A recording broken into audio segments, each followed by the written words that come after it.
താലി eternal wedding collections by Chungath jewellery. ഇതെല്ലാം എന്റെ കല്യാണത്തിന് വാങ്ങിയതാ. വാവ്, ഇതെവിടുന്നാ? MV Chacko golden diamonds Angamaly. Urban സംഘത്തിലെ വായ്പാ കുടിശ്ശിക പിരിച്ചെടുക്കും.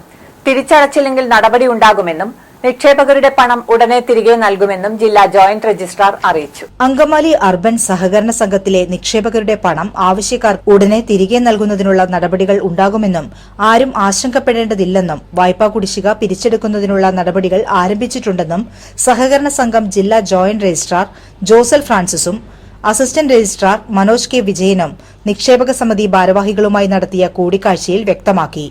ലോൺ കുടിശ്ശിക വരുത്തിയവരുടെ പേരിൽ ജപ്തി ഉൾപ്പെടെയുള്ള നടപടികൾ ഉടനെ ആരംഭിക്കുമെന്നും ജോയിന്റ് രജിസ്ട്രാർ പറഞ്ഞു. സഹകരണ വകുപ്പ് നിയമം 65 അനുസരിച്ചുള്ള അന്വേഷണമാണ് ഇപ്പോൾ നടന്നുകൊണ്ടിരിക്കുന്നത്. ചിട്ടികളെല്ലാം പഴയതുപോലെ തുടരും. തൽക്കാലം പ്രവർത്തനം നിർത്തിവെച്ച സംഘത്തിന്റെ സൌത്ത് ബ്രാഞ്ച് സജീവമാക്കും. സാധാരണക്കാരായ ജനങ്ങളുടെ ആശ്രയമായ അർബൻ സഹകരണ മെഡിക്കൽ ഷോപ്പുകളും ലാബുകളും കുറ്റമറ്റ രീതിയിൽ കാര്യക്ഷമതയോടെ പ്രവർത്തിപ്പിക്കുമെന്നും ജില്ലാ ജോയിന്റ് രജിസ്ട്രാർ വ്യക്തമാക്കി. കൂടിക്കാഴ്ചയിൽ നിക്ഷേപക സമിതി ഭാരവാഹികളായ PA Thomas, CP Sebastian, TP Chackochan, MP Martin, Jose Sebastian, Kunjumon Angamaly, Saju Varghese, EO Varghese തുടങ്ങിയവർ പങ്കെടുത്തു.